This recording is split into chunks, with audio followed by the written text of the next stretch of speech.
Morning welcome back to my new video and કેમ છો બધા? આઈ હોપ બધા મજામાં જશો એન્ડ બધા લોકોને આ 15મી ઓગસ્ટના 78માં આપણા સ્વતંત્રતા દિવસની મારા તરફથી હાર્દિક શુભકામનાएं એન્ડ મોર્નિંગમાં આ તરફ મેં બી થઈ ગઈ છું રેડી એન્ડ જઈ રહી છું લાઇબ્રેરી. સો ચલો ફટાફટથી અત્યારે મેં બી નીકળી જઈશ લાઇબ્રેરી જવા માટે. રૂમ પર જ બહુ લેટ નહીં કરું એન્ડ ત્યાર પછી આગળ મળીશું વ્લોગમાં ડાયરેક્ટ લાઇબ્રેરી જઈને. સો ચલો ફાઇનલી આ તરફ અમે લોકો બી રેડી થઈને નીકળી ગયા છીએ લાઇબ્રેરી જવા માટે. સો ફાઇનલી અત્યારે અમે લોકો પહોંચી ગયા છીએ લાઇબ્રેરી પર. જતાં સ્ટાર્ટિંગમાં જ મને મેડમ અહીંયા જ મળી ગયા છે. સો સૌથી પહેલાં એમને મેં મળીશ એન્ડ અત્યારે મેડમને મળી અમે એકબીજાને સ્વતંત્રતા દિવસની શુભકામનાઓ પાઠવી એન્ડ અમારા મેડમ સુપર રેડી થઈને આવી ગયા છે. સો ફાઇનલી ચલો અત્યારે ફટાફટથી જઈશું અંદર એન્ડ ઓલરેડી ધ્વજવંદન તો અહીંયા થઈ જ ગયું છે બટ કોઈ નહીં. ચલો લાઇબ્રેરી આજે મેં થોડી લાઇટ જ પહોંચી છું. ઓલરેડી 10 વાગી ગયા છે એન્ડ ચલો અંદર જઈએ એન્ડ ફટાફટથી અત્યારે ધ્વજવંદન તો ઓલરેડી થઈ ગયું છે. સો અહીંયા જ અમે લોકો ફોટોશૂટ કરીશું. સો ગ્રુપ જોડે અત્યારે અમે ફોટોશૂટ કરી રહ્યા છીએ એન્ડ ત્યાર પછી અમે રીડિંગ વગેરે સ્ટાર્ટ કરીશું. બટ હા, હજી દેશ તો આઝાદ થઈ ગયો બટ આ દેશની દીકરીઓ અને સ્ત્રીઓ હજી બી આઝાદ નથી થઈ. કેમ કે ઓલરેડી તમને લોકોને એક ખ્યાલ આવી જ ગયો હશે. કોલકાતાના જે ન્યૂઝ આવી રહ્યા હશે, આઈ હોપ કે તમે એમનાથી અવેર થઈ ગયા હશો કે કોલકાતાની અંદર જે ટ્રેની લેડી ડૉક્ટર હતા એમના પર રેપ અને હત્યા કેસ જે સામે આવ્યો છે એ કિસ્સો સાંભળીને આપણું ખૂન ઉકળી જાય. એન્ડ એ કેસ હજી ફિનિશ નથી થયો. ત્યાં હાલમાં બીજા નર્સ પર બી સેમ ટુ સેમ એવો જ કેસ બન્યો છે. સો એ સવારમાં ન્યૂઝ સાંભળી અને એટલું ખૂન ઉકળી રહ્યું છે કે આ દેશ તો આઝાદ થઈ ગયો બટ દેશની સ્ત્રીઓ અને દીકરીઓ એ જ રીતે અત્યારે બી ગુલામ છે. આ દેશની સ્ત્રીઓ અને દીકરીઓ ત્યારે જ આઝાદ થશે જ્યારે રાત્રિના સમય હોય આ દિવસનો ખુલ્લેઆમ નીકળવા માટે એમને કોઈ બી હેવાનિયત કૂતરાથી ડર ન લાગે. હેવાનિયત કૂતરા મીન્સ જે માણસ જ છે. કૂતરાઓથી તો અત્યારે ઓલરેડી ડર નહીં લાગે બટ આ હેવાનિયત કૂતરા જે છે એ એક માણસ જ છે ઓલરેડી. જે સ્ત્રીઓ અને દીકરીઓને દિવસ હોય આ રાત સુમસાન શેરીમાંથી નીકળવું હોય તો 10 વાર વિચાર કરવો પડતો હોય છે. સો ચલો અત્યારે મને તો ઓલરેડી આ બધું સાંભળીને મગજ ફરી જ રહ્યો હતો સવારમાં બટ આ વિશે આપણે થોડી ચર્ચાઓ મારા બીજા વિડીયોની અંદર કરીશું. એન્ડ ચલો અત્યારે ફાઇનલી રીડિંગ વગેરે સ્ટાર્ટ કરીએ. અમારું રીડિંગ ફિનિશ કરીએ. અત્યારે થઈ ગયો છે બપોરનો સમય એન્ડ અમે લોકો આવી ગયા છીએ અત્યારે જમવા. બટ અમારા ફ્રેન્ડ સર્કલના બધાના દિમાગમાં આજે પિઝાનું ભૂત સવાર છે. સો અત્યારે અમે લોકો આવી ગયા છીએ પિઝા ખાવા બટ મારે અને પિઝાને મોટામાં મોટી દુશ્મની કેમ કે મેં પિઝા ક્યારેય નથી ખાતી. સો ફ્રેન્ડ સર્કલને ત્યાં છોડી અમે લોકો આવી ગયા છીએ અહીંયા સેકન્ડ રેસ્ટોરન્ટની અંદર જ્યાં મેં અત્યારે ગુજરાતી જમીશ. સો ફાઇનલી અત્યારે મેં ઓર્ડર કરી રહી છું વેજ. ઓલરેડી મોર્નિંગથી જ આજે મેં તો ઓલરેડી ફાસ્ટ ફૂડ પહેલાં રનિંગ કરું છું એટલે બહુ જ ઓછું ખાઉં છું એન્ડ અવોઇડ જ કરું છું કેમ કે ફિટનેસ વગેરેનું મેં વધારે ધ્યાન રાખું છું. બોડી પર વધારે ધ્યાન આપું છું એન્ડ જ્યારે તમે ફિટનેસ વગેરે પર વધારે ધ્યાન આપતા હોય યા ફિટ રહેવા માગતા હોય તો એવું અવોઇડ કરવું જોઈએ. મેં તો કરું જ છું ફાસ્ટ ફૂડ. ક્યારેક ફ્રેન્ડ સર્કલ જોડે ખાધું હોય તો બી એવું લાગે કે જાણે મોટો ગુનો કરી લીધો હોય. સો ફાઇનલી જમી એન્ડ અત્યારે મેં આવી ગઈ છું મારી સિસ્ટરને ત્યાં એન્ડ આ તરફ અમારા ડાઘુને મળવા. સો ડાઘુ માટે મેં આ તરફ વેફર બિસ્કિટ લાવી હતી બટ અત્યારે મારા અને ડાઘુ વચ્ચે યુદ્ધ થઈ રહ્યું છે બટ એમની અંદર ડાઘુ જીતી ગયો છે. ચલો ફાઇનલી સો અત્યારે સિસ્ટરને બી ત્યાં આવી ગઈ છે એમને બી મળી લઈશ એન્ડ સિસ્ટરે આ તરફ અત્યારે રવાના ઢોકળા સુપર બનાવ્યા છે એન્ડ અત્યારે ડાઘુ અમારું ફોનમાં એટલી વ્યસ્ત છે જવાબ બી નથી આપી રહ્યો. સો ફાઇનલી અત્યારે લાઇબ્રેરીથી ડાયરેક્ટ અત્યારે સિસ્ટરને ત્યાં આવી ગઈ હતી. એમને બી મળીને ખૂબ જ આનંદ થયો એન્ડ વાગી ગયા છે સાંજના 6 એન્ડ મેં આવી ગઈ છું અત્યારે એથ્લેટિક ગ્રાઉન્ડ એન્ડ અહીંયા મારું રનિંગ વગેરે સ્ટાર્ટ કરી દીધું છે. ઓલરેડી રનિંગ થઈ ગયું છે.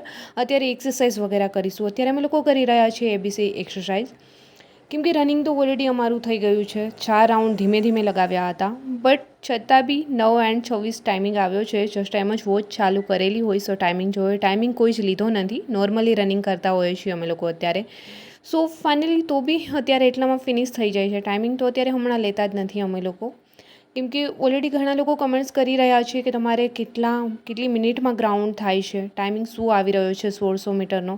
સો 1600 મીટર મારે છે 8.5 મિનિટમાં થાય છે. ગયા વખતે મેં એક્ઝામ ક્લિયર કરી હતી રનિંગની એમાં બી 7:52માં મેં ત્યાં ગ્રાઉન્ડની અંદર કમ્પ્લીટ કર્યું હતું. એ ટાઈમે મારે 7:30 અહીંયા થતું હતું જ્યારે મેં પ્રેક્ટિસ કરતી હતી. સો ફાઇનલી ચલો અત્યારે તો ઓલરેડી એવું રહ્યું નથી કે માર્ક્સ માટે આપણે ટાઈમિંગ ઘટાડીએ. જસ્ટ પ્રેક્ટિસ કરવાની છે બટ જે લોકોથી નથી થતું એ લોકોએ તો વધારે પ્રેક્ટિસ કરવી પડશે ત્યારે ટાઈમિંગમાં આવશે. સો એ લોકોએ કન્ટિન્યુ રાખવું જોઈએ. એન્ડ અત્યારે મેં તો ઓલરેડી જે તૈયારી કરી રહી છું એ જસ્ટ પેશ અહીંયા કોન્સ્ટેબલ માટે નથી, બટ ટૂંક જ સમયમાં નજીકમાં અત્યારે મેરાથોન બી બહુ બધા આવી રહ્યા છે. સો મેં તો મેરાથોન રનર બી છું 10 કિલોમીટર. સો એમની બી જોડે જોડે તૈયારી કરતી હોઉં છું. સો ફાઇનલી ચલો આજે તો રનિંગ વર્કઆઉટ અમારું બેસ્ટ થઈ ગયું છે. ઘણા દિવસ ત્યાં સ્કીપ થઈ રહ્યું હતું એન્ડ અમે રેગ્યુલર બી નહોતા રહી રહ્યા. એન્ડ ઘણા ટાઈમ પછી સ્ટાર્ટ કર્યું હોય ત્યારે થોડું વધારે જ આપણને ટફ લાગતું હોય છે એન્ડ બોડીને બી આદત ન હોય, છૂટી જાય ત્યારે બહુ વધારે ટફ થતું હોય છે. સો ફાઇનલી 2 થી 3 દિવસથી અમે લોકો કન્ટિન્યુ કરી રહ્યા છીએ એન્ડ આઈ હોપ કે કન્ટિન્યુ થઈ શકે હવે, કેમ કે તહેવારો બહુ બધા આવી રહ્યા છે એટલા માટે. જો કે ગ્રાઉન્ડ તો ખુલ્લું જ હોય છે, બટ અમે લોકો ટાઈમ ટુ ટાઈમ ઘણીવાર ન આવી શકતા હોય યા ફિર ઘણીવાર વરસાદ હોય છે, એ રીતે સ્કીપ થઈ જતું હોય છે. સો ફાઇનલી ટ્રાય કરીશું કે ડેઇલી હવે કન્ટિન્યુ કરી શકીએ. એન્ડ આઈ હોપ કે દોસ્તો તમારા લોકોની પ્રિપરેશન બેસ્ટ ચાલી રહી હશે એન્ડ રનિંગ રેડિંગ બંને. સો ચલો અત્યારે અમારું વર્કઆઉટ છે આ જ રીતે કન્ટિન્યુ કરીશું એન્ડ ત્યાર પછી તમને બી મળીશ મેં આગળ વ્લોગમાં.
સો ફાઇનલી ચલો આજનું રનિંગ વર્કઆઉટ બી ફિનિશ આવીને રનિંગ ફિનિશ કર્યું છે 4 રાઉન્ડ એન્ડ એબીસી એક્સરસાઇઝ સિટઅપ્સ વગેરે ફિટનેસ વર્કઆઉટ એન્ડ છોડે આજે પ્રોપરલી સ્ટ્રેચિંગ વગેરે બધું ફિનિશ થઈ ગયું છે. ઘણા ટાઈમથી અમે અવોઇડ કરી રહ્યા હતા બધું, બટ આજે પ્રોપરલી થયું છે કેમ કે જસ્ટ 4 રાઉન્ડ જ રનિંગ કર્યું છે એટલા માટે અધર વર્કઆઉટ બી કરી શક્યા છીએ. એન્ડ અત્યારે થઈ ગયો છે સાંજનો સમય. મેં બી આવી ગઈ છું રૂમ પર. અત્યારે થોડો નાસ્તો વગેરે કરી એન્ડ ફરી બેસી ગઈ છું. અત્યારે મેં રીડિંગ કરવા.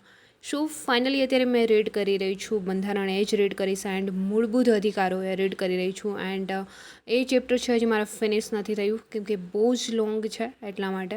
એન્ડ અત્યારે મેં રીડિંગ એ જ કરું છું. એન્ડ ત્યાર પછી એમના જે લેક્ચર વગેરે હોય છે એ જ મેં એ જે ટોપિક રીડ કર્યો હોય યા ફિર જે ચેપ્ટર રીડ કરી રહી હોય એમના જ મેં લેક્ચર જોઉં છું જેથી કરીને વધારે સમજાઈ શકે. સો ફાઇનલી ચલો અત્યારે મેં બી મારું રીડિંગ વગેરે આ જ રીતે કન્ટિન્યુ કરીશ. એન્ડ કોઈ પૂછી રહ્યું હતું કે વારસાની બુક માટે કંઈ સજેસ્ટ કરો સારું એવું પબ્લિકેશન. સો વારસા માટે યુવા ઉપનિષદ બેસ્ટ છે. એન્ડ એક છે ટાર્ગેટ વિથ ભાવિક મારું, એમને વારસાની પ્રોપરલી બુક બહાર પાડી છે, એકવાર ચેક કરી લેવાની. તમને કોઈ બીમાંથી જે સારી લાગે તમે લઈ શકો છો. યા ફિર યુવા ઉપનિષદ તો ઓલરેડી બેસ્ટ જ છે.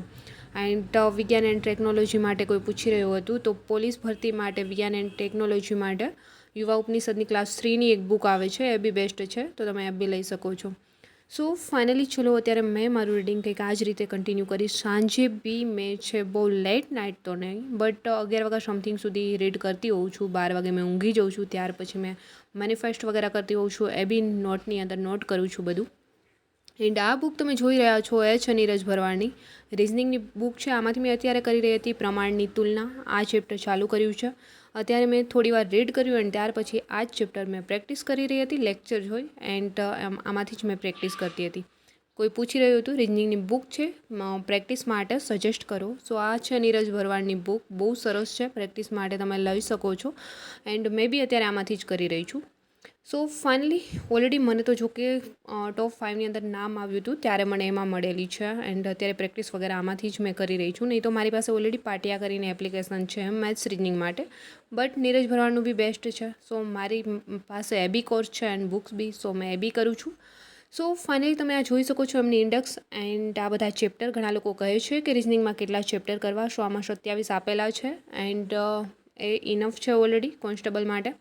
સો ફાઇનલી ચલો અત્યારે મેં બી મારું રીડિંગ વગેરે એન્ડ રિઝનિંગની પ્રેક્ટિસ બી અત્યારે થોડી થઈ ગઈ છે એન્ડ એક ન્યૂ ચેપ્ટર સ્ટાર્ટ બી થઈ ગયું છે. સો બહુ સરસ રીતે રીડિંગ છે મારું મોર્નિંગ ટુ નાઇટ આ જ રીતે ફિનિશ થયું છે. એન્ડ આઈ હોપ કે આજનો વ્લોગ બી તમને પસંદ આવ્યો હશે. પસંદ આવ્યો છે તો વ્લોગને લાઇક કમેન્ટ શેર સબસ્ક્રાઈબ જરૂર કરજો. જલ્દી મળીશું મારે એક ન્યૂ વ્લોગ સાથે. ત્યાં સુધી બધાને બાય.